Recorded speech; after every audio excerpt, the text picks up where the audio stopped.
Welcome to the Counterweight podcast. I am Doug Rogers, Chief Revenue Officer and Managing Partner for Waypoint Healthcare Solutions. And I'm joined weekly by my co-host, James Canary, founder and owner of the Upper Right Corner.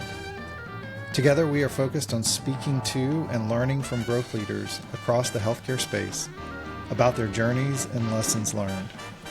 James and I want to explore how growth leaders manage this tension, not only for their teams, but also with their leaders and in many cases, board members and investors. We will discuss with our guests the career journey they have been on, key influences that help them put them into the position they are today. We will talk about successes and challenges, what they learned from these events for themselves and for their teams. Join us each week for a new episode with our guest. You can find us on Apple Podcasts, Spotify, YouTube, Instagram, and LinkedIn under the name The Counterweight Podcast. Subscribe, like, follow, and give us feedback as we go along. Now on to the show.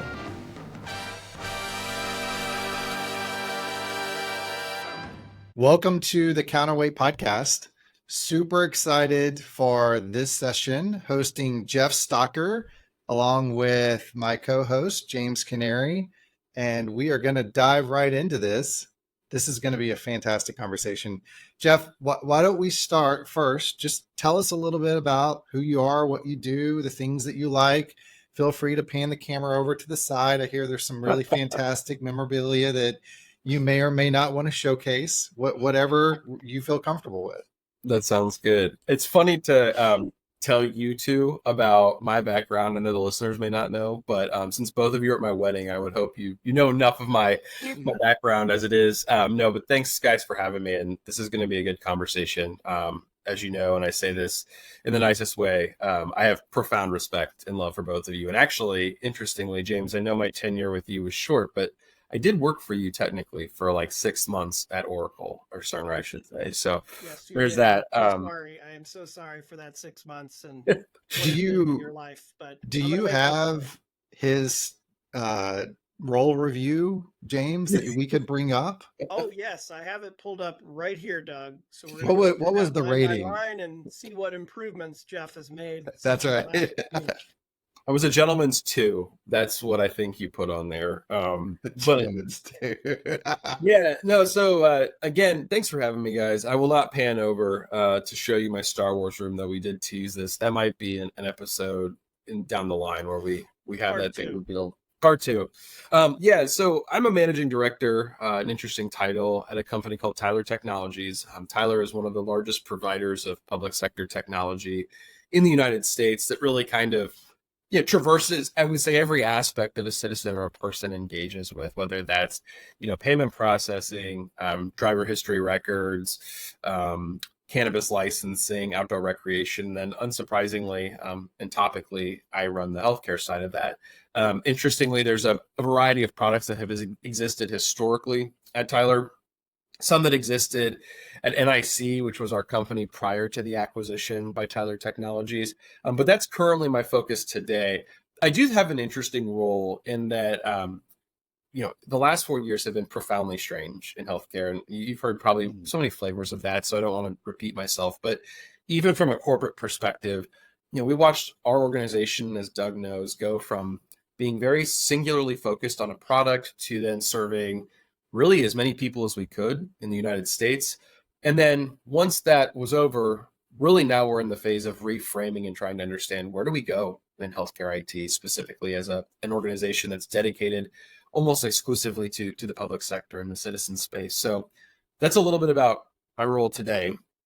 One of your questions I saw in prep for this was, did I ever think I would land in healthcare? And by the way, Doug, don't you love how Jeff's like facilitating this podcast by himself? Like, this is pretty cool. I'm going to kind of sit back. He's doing a great job, Jeff. The worst thing you could do is give me a microphone and then tell me myself.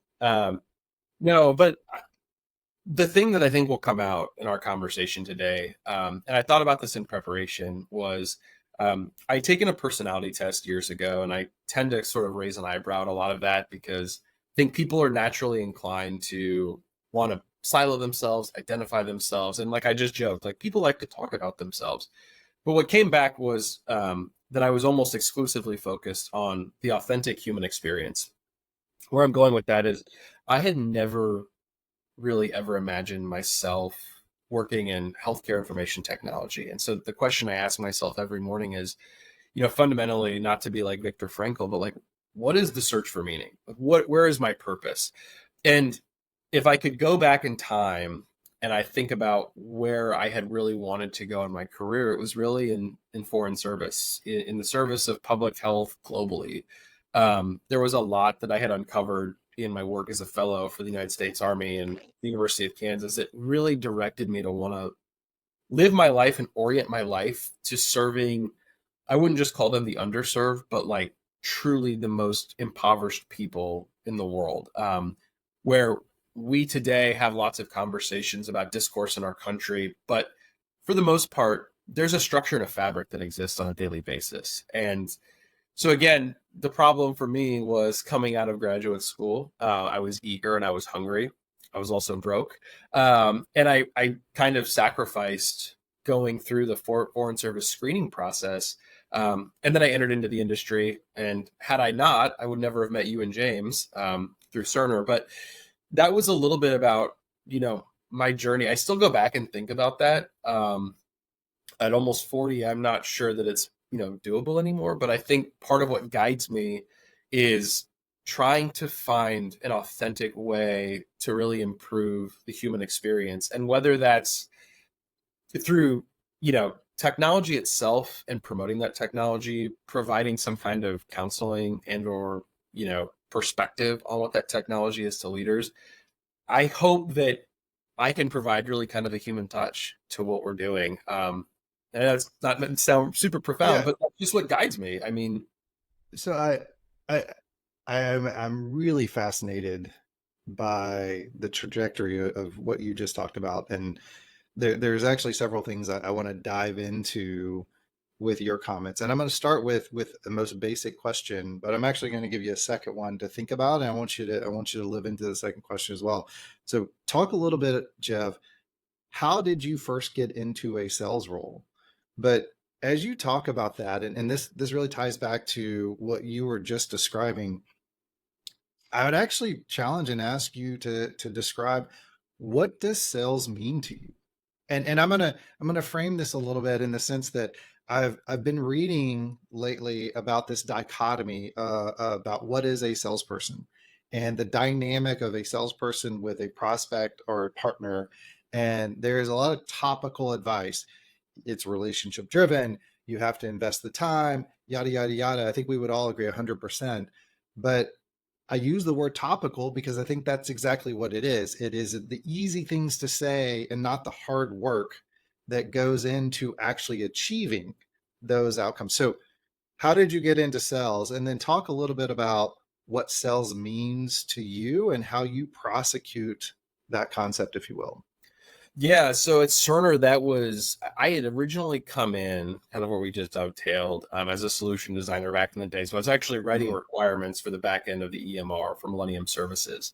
Wow, I forgot about that. Yeah. Yeah, I am not a programmer by trade. So I would say probably about after 18 months, I knew that I was not really going to be able to go, to your point, prosecute any kind of meaningful strategy with my personality type and with my skill set sitting behind a computer working in Rational Requisite Pro.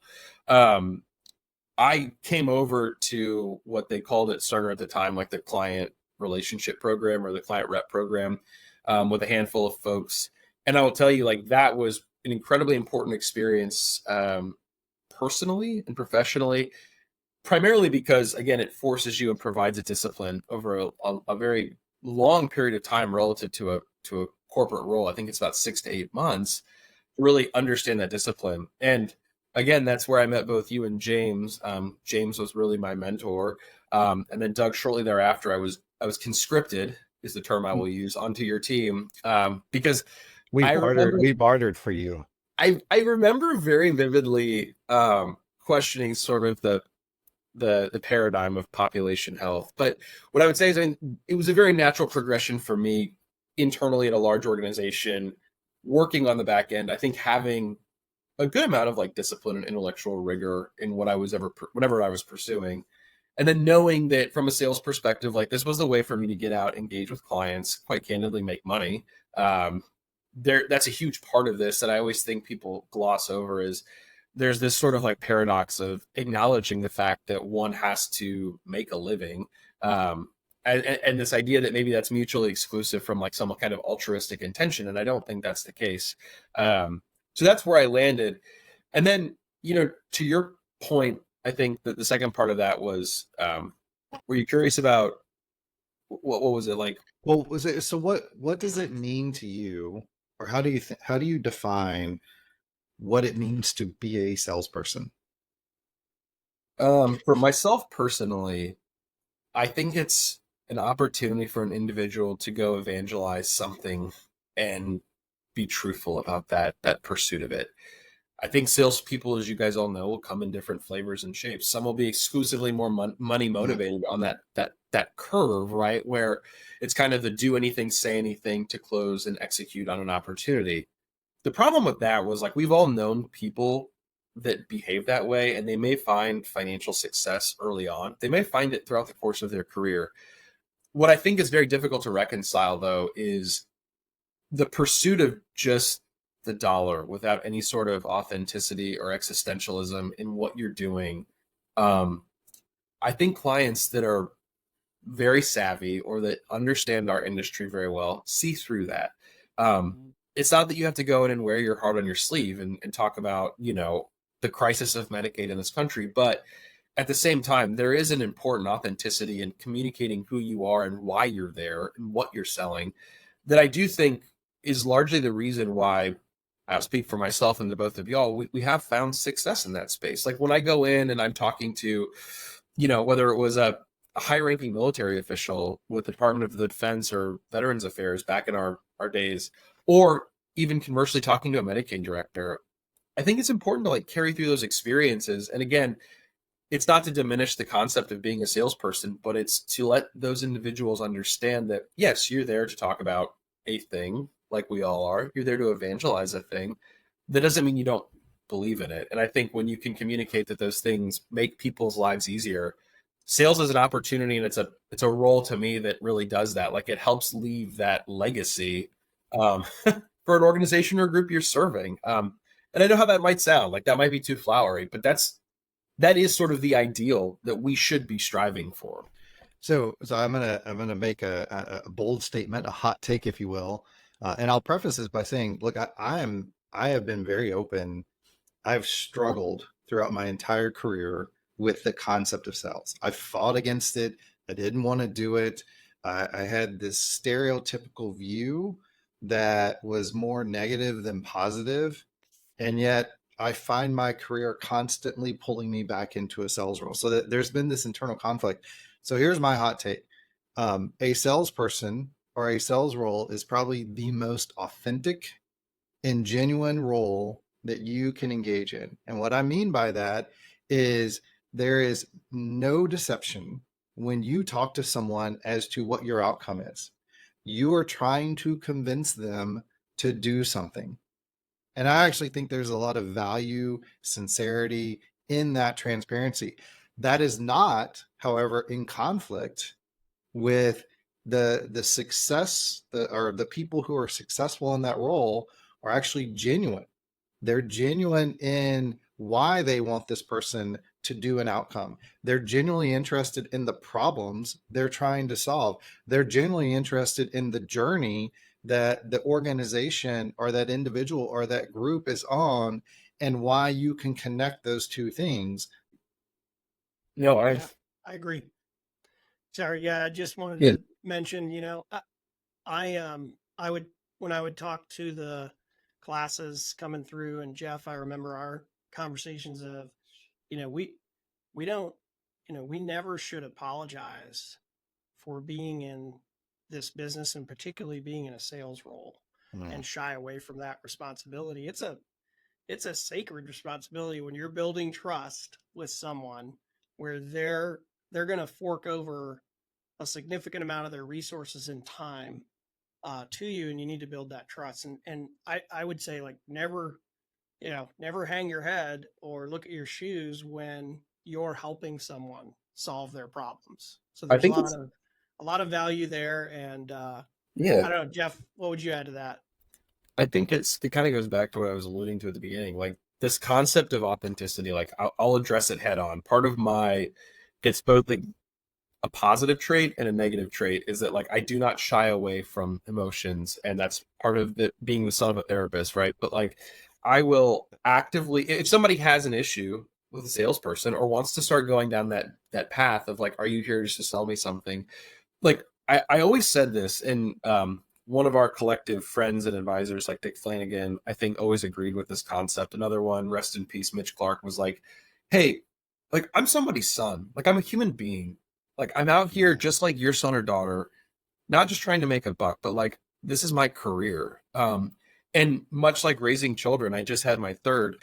It's hard because I hear like our third kid is very colicky. So I've been reading parenting books about that. And it was like, take a deep breath and remember like what it is and why they're upset. I'm not equating to a client to a colicky child, but there's usually something else at play when it comes to parenting. And are you getting frustrated at them, or are you really frustrated at the situation? I think that's a conversation that can be had delicately. I emphasize delicately with an organization or somebody that has sort of dug that stigma of a salesperson. Like, is that stigma derived from a place of like, I think you're a car salesman and I inherently don't like your job, because we all have to exist?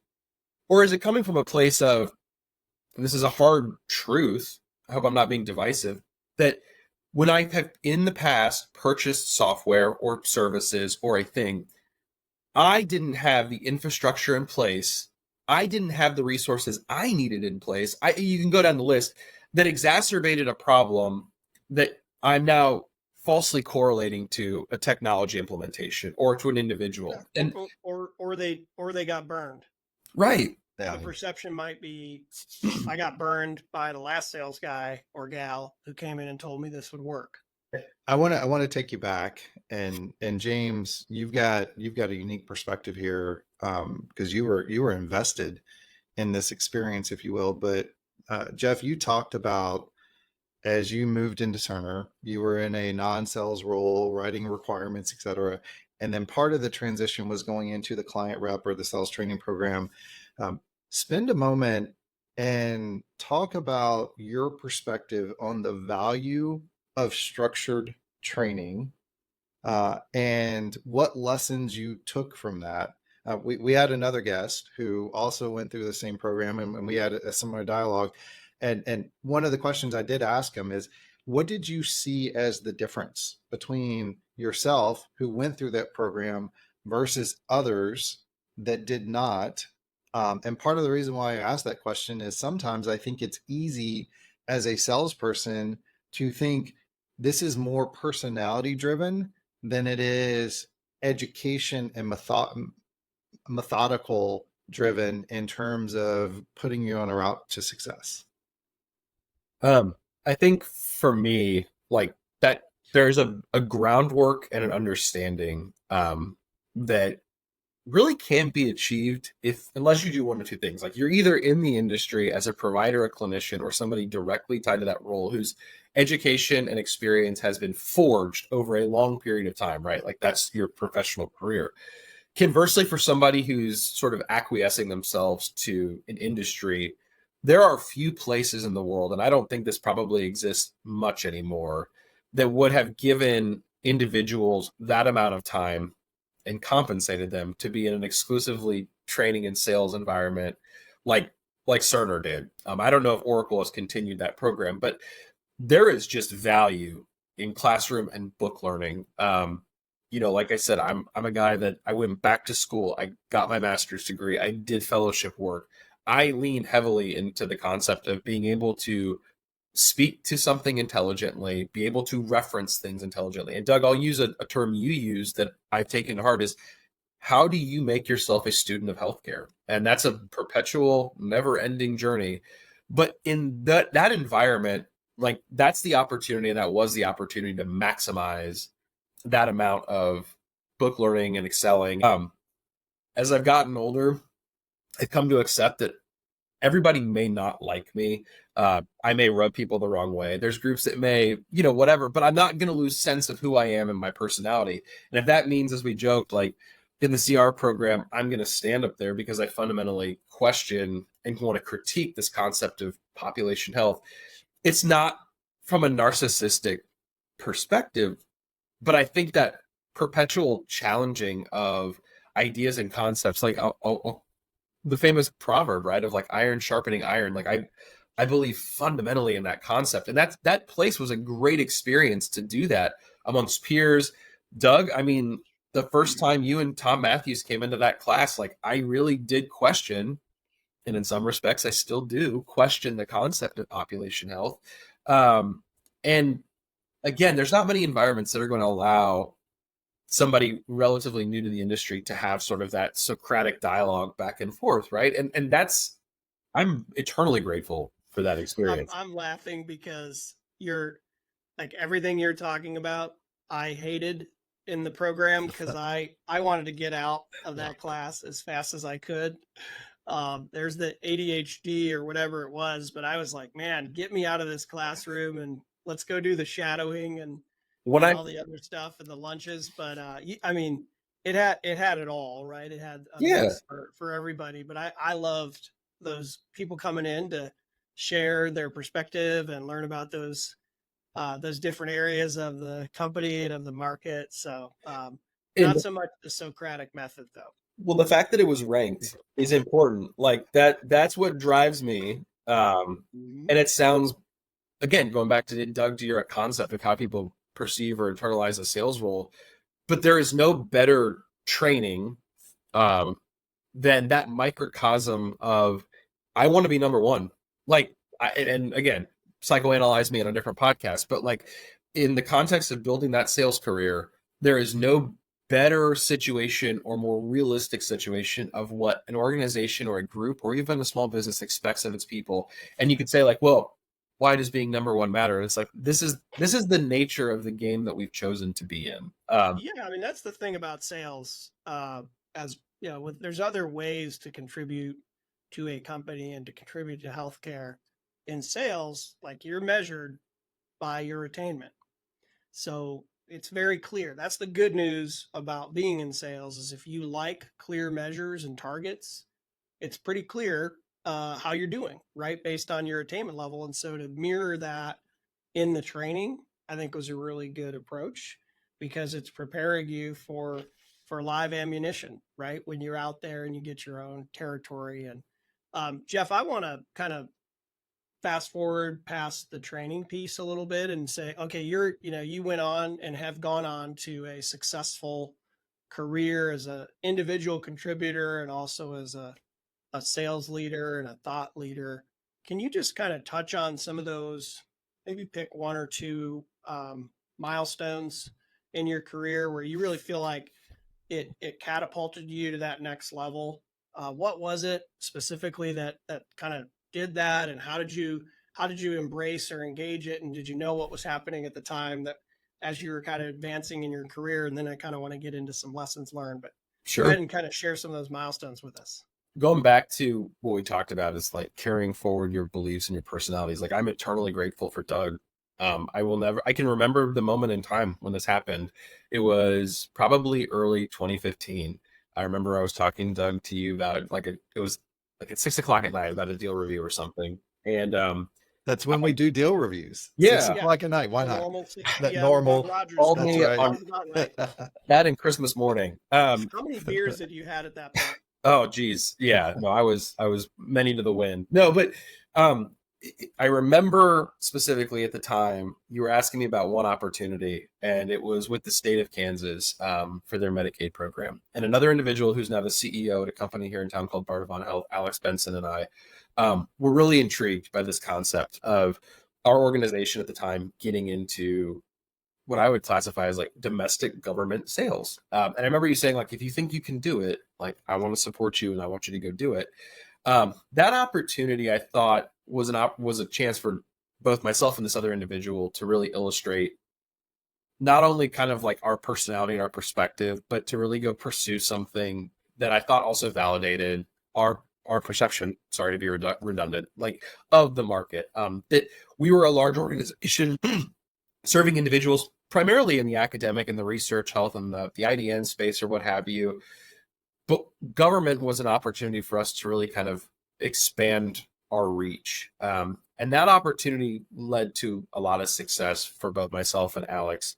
And again, facilitated by Doug, that would lead to then a handful of other deals with the state of Mississippi through their Delta Health Alliance program, the state of Montana, where by the end of my career, like we had beat large companies' primes. We beat Optum head to head. And that really set the stage. That was an inflection point because aside from the success that I think it brought the organization, it also instilled in me like a confidence in myself that my perception of things, my belief fundamentally in the people we were serving, like this is a worthwhile pursuit. And by the way, it's like achievable. I think that for me was really important. And my personality has always been guided, like a lot of people's, by external approval and validation. Take that for what it's worth. But that was a seminal moment for me. That was probably the biggest one I can think of for me in my career. And I would tell you too, that I would never go so far as to say that led to those things, but then I was working on the VA opportunities, the DoD opportunities at Cerner in the early days. And ultimately that commitment to government is what led me back to NIC with you, Doug. So I think that's a really big moment for me. And then probably the second was after we found a lot of success with a product in the early days of NIC. We ultimately then expanded that, and I was managing at one point, a breadth of sales opportunities and sales verticals, product verticals, I should say. And that gave me a pretty good taste of what it meant to suddenly be managing 7 or 8 people. And so those were like very, again, profound moments in my career as I kind of worked my way up, for sure. Awesome. How talk about that for a second. What was it like kind of going from being an individual contributor to managing people? What was the biggest shift or difference in your mind? You become, and I say this not pejoratively, you become a therapist. I didn't appreciate that. I never appreciated what the two of y'all went through, where everybody wants to talk to you about a problem, about a grievance. Not that they shouldn't. I think that's the role of a leader and a manager. Like, you're managing the army. I think it's about attuning yourself and trying to find that fine line between empathy and remaining human, and then also remaining committed and focused to the mission and the tasks that have been laid out in front of you. In that respect, like, I do think there is a lot of mutual exclusivity. Like, if you want to be a therapist for a living, go do that. If you want to be a draconian sales leader, go into investment banking and do whatever it is you want to go do. But I think for me, it was really trying to understand and navigate that. And as an aside, navigating the nuances that come with that. It's one thing to manage people who are your age or younger. I also had folks on my team who were at the back end of their career, who are going to perceive you, right, wrong, or indifferent, as either naive, whippersnapper. Yeah, that's right. And even though you're approaching 40, like, it doesn't mean anything to the person that's approaching 60. And so that's a very real, that's a real and very dynamic situation that I think I had to try to overcome. I want to tease one thing out there that you just talked about, Jeff, which is as you manage and lead, and then let's here in a moment actually talk about the dichotomy between management and leadership and where those two come together. But as you manage and lead a team, you talked about not just having empathy, but listening, understanding their grievances, understanding their opportunities, their challenges, all that good stuff. I would venture to say that there is a fine line that we all have to walk as leaders and managers of when do you stop the listening and indulgence and go to, well, this is the direction you're going. You're in the boat or you're out of the boat. And I think you actually framed it a little bit with the artifice between where you are now versus investment banking. I won't disparage our investment banking colleagues. I'm sure they're wonderful people, but right, there are two extremes in that. could you talk to, or what's been your experience around how you navigate, and when do you have to flip the dial to get out of this mindset of everything's happening to me and I don't need these people to think about, well, I'm taking ownership of my success, ownership of my role, ownership of the things I need to do? I think a good leader, and I will paraphrase this with, or I preface this with, like, I will not lean heavily into the military metaphors, but like, I think that a good leader has to understand and knows in their heart what is a realistic expectation and what is an unrealistic expectation. And when you listen to an individual talk about something, whether it's a grievance, a perception, you in your heart know whether they're right or they're wrong. Or that, I shouldn't say right or wrong, whether their perspective is valid or invalid. It's one thing for an individual to say, like, I don't think I have enough support from like marketing or advertisement because I need this flyer to go achieve my job. Like that we can very clearly classify into, like, those are things that are nice to haves, but many have come before you and done this. Many will come after you and can do this. That is very different than alternating or changing somebody's expectation to a degree where in your heart you know that that outcome or that objective or that target was set by somebody even higher up, and that is a Rubicon that cannot be crossed. Like, we know fundamentally that if somebody says, hey, we're a company that does $5 million in revenue every year, and we're going to do 20 next year, that a growth rate and an expectation like that is neither in line with the market, what it can bear or what it can support, or conversely, like what it will do to keep somebody's morale in check. And then I think to that point, like, you as a leader are required to understand and figure out how to navigate one of two scenarios. You either navigate the concept of retention. And what I mean by that is, like, are we all bailing? Are we going to jump out of the airplane and pull the parachutes? Or am I going to try to land this thing as best I can and see what happens? Or conversely, are you of the mindset that, like, then you want to go advocate or prosecute your belief and your opinion up to those individuals who are making those decisions or alternating or changing those numbers? And there are risks that come with that as well.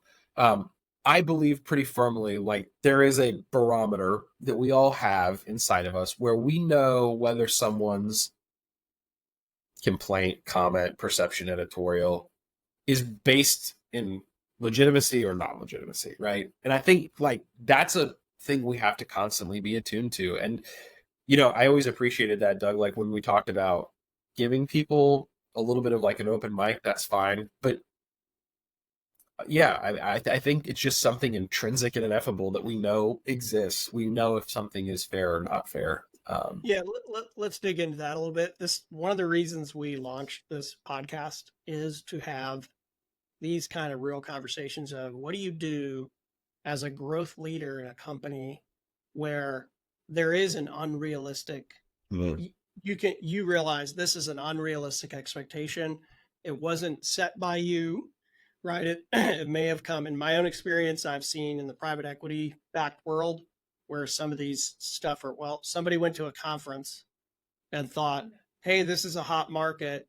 So here we are, we've invested in this. We got a new growth leader and a sales team. Let's go ahead and do the, 4X or whatever the growth target is that someone sets that has no reality. And you realize this isn't going to happen. How do you manage that? What's your approach? I would tell you that I think my approach is not unique in that is a fight or flight situation that all of us would encounter, and that I think largely most people, and I'll pick on the three of us since we're on it, like, we're all going to have the same reaction to it. It's a human reaction to those things.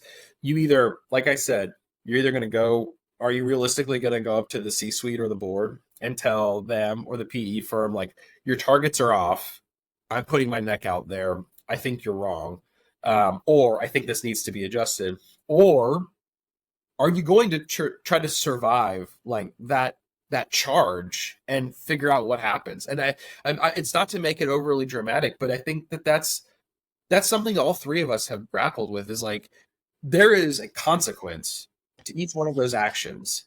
Mm-hmm. And you as a leader have a choice to make, like what tactic you're going to pursue. I don't think that necessarily changes, but I think it's important that those individuals at the leadership level understand that, like, it doesn't matter if it's Jeff or Doug or James or whoever you put into that role and give those orders to is largely going to do it in the vein of self-interest, whether that is survival on their part or call it challenging, call it you know, it was like sedition, but like or they're going to come to you directly and challenge your status quo and your perspective. And I think pragmatically we know how all of us would react to that situation. Like if you have attuned, thoughtful leadership, I think there's obviously an opportunity to reset expectations. So it's not that everybody feels like they're marching to the beat of the drum that an outside group sets. I think that might be more the norm. But I also think that's a really important concept that, especially in healthcare information technology, that investors and leaders understand that, like, we're not in 2002 anymore, where the next big idea is going to be a widget or an app that has 12x growth, and that, we're going to then go flip or sell or divest down the line and then walk away. Like, fundamentally, this space doesn't support, in my opinion, those kinds of projects. Not anymore, at least. The next big app that somebody downloads, like, those are important, but they have to forecast growth correctly. And I think trying to figure out how to inform those individuals is so important.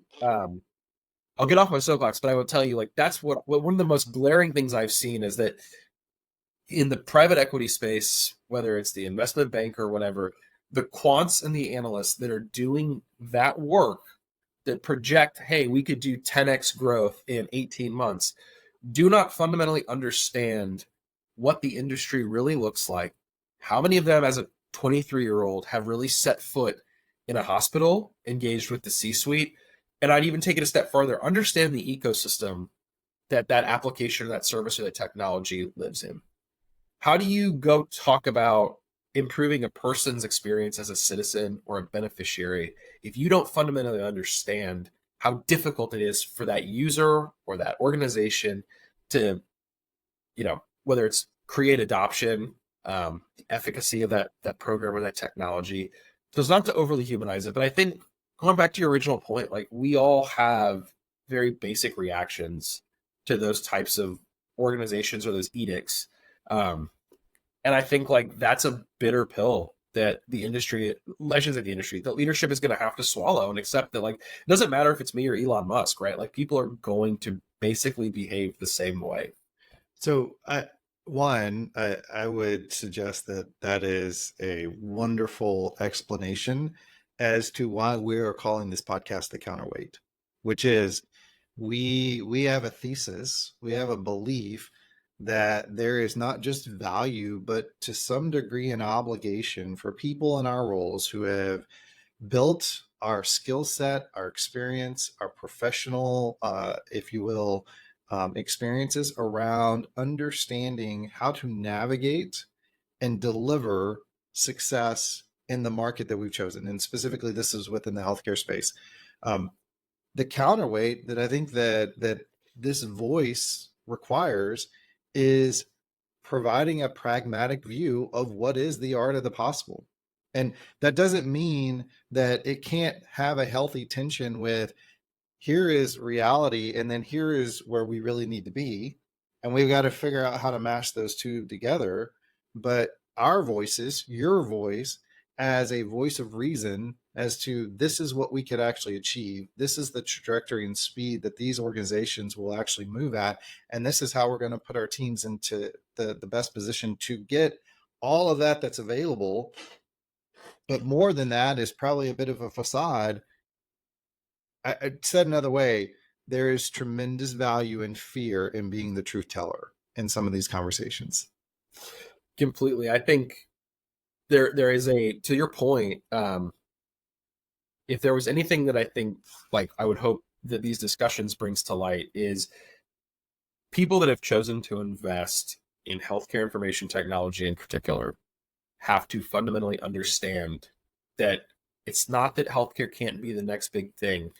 It's that you're talking about an animus of something that is beyond just a traditional commodity or service. It plays by its own rules. It lives in its own world. It's no different than if the three of us were having a conversation about working in the defense sector and we were talking about, the critique of Lockheed or Boeing or Raytheon. Like, it's a very niche market driven by human behaviors that also comprises the great majority of spending in this country. So it doesn't always play, or the growth doesn't always play by the same rate as a traditional product or even parts of a traditional portfolio that an investment banking or a PE firm or a venture capitalist may be looking at. There are areas where they can go play, I think, have those types of aggressive growth expectations. I think that you can find healthcare information technology services that can have aggressive growth expectations or projections. But I think there is a patience and a discipline in understanding precisely what it is we're biting off and what we're trying to do. This is in no way, by the way, an indictment of the electronic health record world. But what I would say is look back at the RAND survey as an example back in 2005 that Cerner paid for. And 15 years later, they kind of came to find the EMR isn't exactly as profoundly revolutionary as we had hoped it would be. I think understanding that if an organization of that size and volume is confronted with those issues or that kind of, externality in the market, that like we're all susceptible to that. So, yeah. Yeah. Where do you think those growth areas are? Right. So, there are sectors of healthcare where there's very low margins. You mentioned earlier any Medicaid populations. So aren't the growth expectations shouldn't they be set on who the ultimate buyers are and Totally. their ability to execute? Right. I think we all agree like technology is the best lever to pull. Right. If we can't, there's a silver tsunami. We got 11,000 people turning Medicare eligible every day. We don't have enough resources to deal with the wave. It's already happening. Technology is that lever. Well, who are those? What are those sectors where more aggressive growth can happen? What are you seeing? I'm hoping that the most aggressive growth in HIT can come from the people that are most willing to challenge the status quo that exists today. So, like, when we look, for example, and I won't get political or anything, but I do think we are at a pretty interesting inflection point right now, economically, socially, even politically.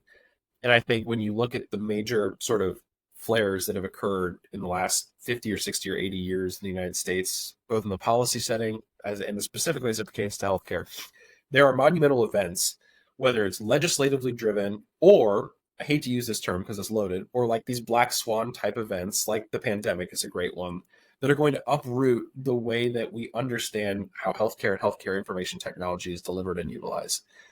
I think the reason I cite that is because it's twofold. Like, the first is either we skate to the opportunities that become prevalent based on policy and legislation, and where we either advocate that the market needs to go or advocate where delivery needs to go, or conversely where those lines are drawn. And James, you cited like Medicaid, like the way that Medicaid is transformed, the way it's transforming with the payer landscape, the way that specifically managed care organizations are now really attuning themselves to social determinants of health.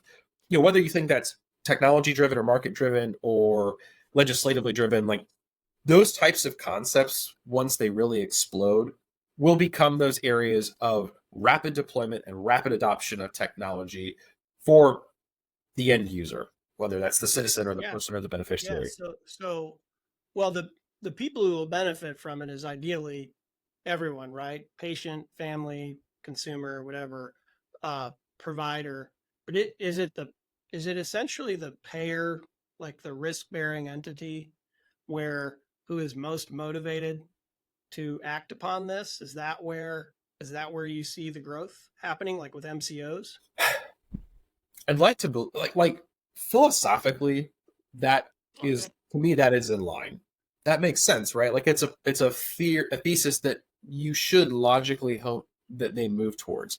the question that I've always had, and sort of the critique I've always had, is if that was the case, though, like, why aren't the payers really moving that quickly? And we forget that while it may behoove them to have a quote unquote healthier population or a more defined or fleshed out population, I also think those entities may be more inclined to want to do that from themselves. I had a number of conversations in my career with state agencies who were desperate to find a solution or a piece of technology or a service or a bundle of things to go solve a very acute problem. And the reality was, at the end of the day, like, a payer was in those meetings and kind of was denigrating the message at the end to say, like, but ultimately that's like what we're going to do too.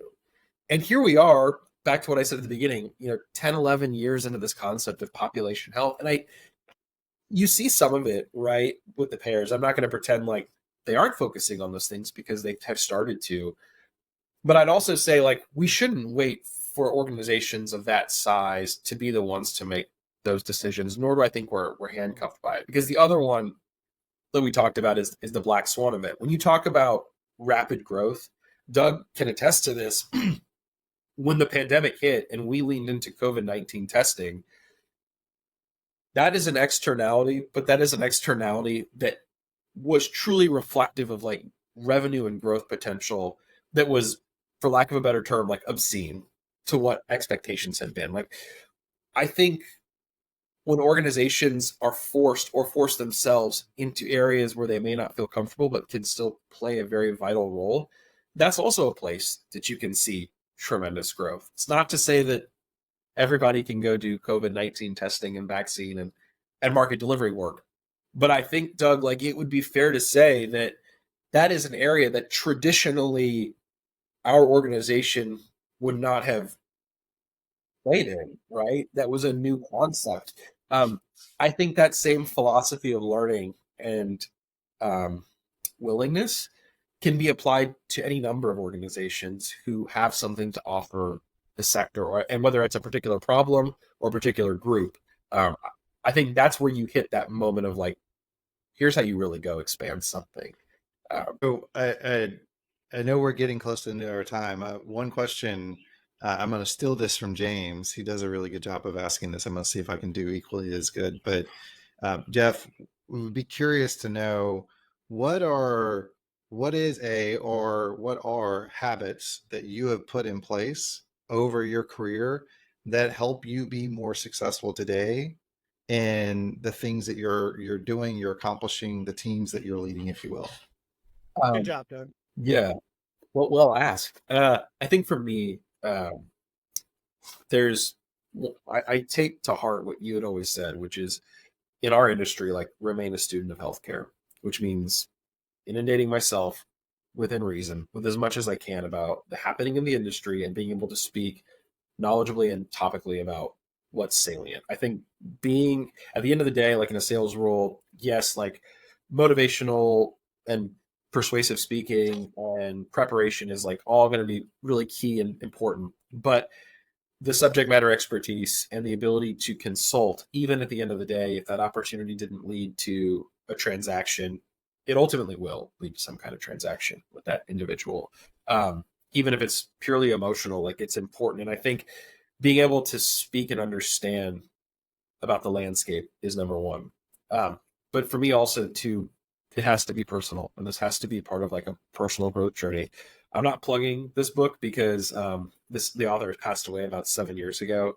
But there's a psychologist / guru / whatever his name was, Dr. Wayne Dyer. He wrote a book called The Erroneous Zones, which was, like, one of the best-selling books of all time in the 70s. And it talks a lot about just self-help, self-motivation, that kind of thing. But more recently, he wrote a book called, like, Change Your Thoughts. And it was, in many ways, like a westernized view of the Tao. And he frames it sort of in the context of all religions, all thought, all philosophy, all forms of, engaging with individuals. But the key sort of idea of it is just mindfulness and Zen. And that might sound a little silly to talk about on a podcast about healthcare, IT, and sales, but I think having and retaining mindfulness and understanding sort of the process that we play and operate for your own personal sanity and to keep yourself healthy, which then I think by virtue keeps you healthy as a person serving a business or an individual or a team. That's so important. And it's not religious or spiritual. It's really more just how do you reframe your mind every morning? Because we can find ourselves, I think, especially in sales, falling into a trap of pessimism, cynicism. Like that's the reality. Like it is an industry and a career driven by peaks and valleys, and the peaks are really good, and you have to remain mindful too at those times too. So I think for me, like it's a struggle. That's part of the human experience, but the mindfulness is so important. And I think can you share more on that? And actually two things. So I'm hearing remain a student of the game, right? So what do you do specifically to study the market? Is it reading certain things? Do you set aside time every week? And then talk about how you practice mindfulness. When it comes to just ingesting the knowledge, I think there's no wrong answer. I think what I would suggest to those individuals is to avoid your sort of large, big media outlets or headlines, because every provider, clinician, banker, whoever, they're all saying the same stuff. It's just, it's catchy. I think there's, as you guys probably know, a number of HIT driven blogs or think groups that talk about what's topical and what's sort of the big thing of the day. But I also lean very strongly into venues or I should say areas that people don't traditionally touch. So when you look at academic journals, scholarly journals, whether it's a journal of medicine or something in the vein of like Foreign Policy magazine, right? Things where there is like scholarly work and discipline put into something. I always feel like being able to reference and speak to those things provides so much more legitimacy to your position or your point than talking about what the biggest editorial was on whatever big news site, right? Medicaid is failing. Okay, like what is one of our clients really supposed to do with that? But if I talk about, for example, why an MCO shift into understanding the social determinants of health and why they will be compensating individuals differently and working with state agencies differently, and why that will lead to this, like being able to really present what I would generalize as a more intellectualized approach, I think that goes a long way. But it forces you to go explore those areas, those journals. There's ways to get subscriptions to like Lexis or JSTOR, those kinds of things. So for me, that's I'll give a shout out to one, which is Health Affairs. And for those of you who are in the healthcare industry and specifically are talking to healthcare organizations for how they use technology to engage populations, whether it's in a care setting or across care settings, if you're not reading Health Affairs and or you don't have a subscription, you're doing yourself a disservice. It is probably one of the best ways to understand policy and policy implications that is separated from the noise of someone advocating a particular position or technology, what have you. Health Affairs is awesome. Yes, absolutely. I would probably close on that point, James, with as far as mindfulness is concerned, like I have it in the sense of like it's a nightly read that I try to recalibrate as I go to bed, because what I had struggled with historically was I ruminate a lot. I overanalyze and I spiral very quickly. So part of it is resetting myself every evening before I go to bed so that in the morning when I wake up, the first thing I see on my phone is, I have a number of sort of parables and saying that just present on my phone. And it, again, reframes me and refocuses me to my purpose, what I'm doing, and most importantly, why I'm doing it. And I think, that's nothing new. A lot of people do that, but I, for me personally, like that's how I practice that. And I think, again, we're all susceptible to the forces and the pressures of our careers and what's happening. But, as a father of three, and you guys are all fathers too, there is like a higher purpose as far as why we're doing this for society. It sounds hokey, but like I'm leaving my children like a legacy as best I can. And I need to feel good about what I'm doing. And again, there's nothing new to that concept, but for me personally, like as a leader and as a father, I have to reframe like that every night. That's good stuff, man. That's a good word, Jeff. Thanks for sharing that specificity, and thanks for all you're doing in the industry, all you have done and will do in the industry. We're excited to continue to follow your success. And I think many people will benefit from what they've learned here today. So thank you so much, Jeff. Well, thanks for having me. So I think we have a flash question. Isn't that right, James? To close us out. We forgot. Yeah, our flash question. This is probably the most heady, philosophical, challenging question, and it may put you in somewhat of a moral, ethical dilemma. And I'm just going to hit you hard with it, Jeff. Favorite barbecue spot in Kansas City? Oh, at the end of the day, I am going to be a KC or Joe's KC guy. All right. I just, it's persistently great. The quality is great. I think it has the best meat. I understand this is a very controversial question amongst Kansas City. Yeah, I mean, that's okay. You may start a war, but you expressed your opinion. Yeah. It is yours. We're not sponsored by any particular barbecue yet. Firm. Could happen. So we're open to that. That's right. We can be bribed, and so thank you. That's Joe's Kansas City, formerly known as Oklahoma Joe's. One of Anthony Bourdain's top 10 places to eat before you die, and I've taken people from literally around the world there and been like waiting with bated breath, like, was it worth it? Does this achieve the informal Michelin star rating? And so far, I've been batting 1,000. So fantastic. Well, thank you, Jeff. This has been a wonderful conversation, deep conversation. And if nothing else, we have heard a collection of words that we will look up, provide the definition of, and encourage people to ingest into their everyday conversation. So I appreciate that. Yeah, this has been great. All right. Thank you for the time. Thank you for listening. We are excited to bring new episodes out each week. We are incredibly grateful to our guests and our listeners. Let us know what you think by commenting on the episodes. We are proudly sponsored by the upper right corner, which provides advice on strategic growth, including growth assessments and strategy, go-to-network planning, sales leadership and team coaching, and fractional leadership roles.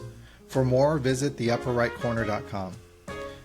Waypoint Healthcare Solutions is also proud to sponsor the Counterweight podcast.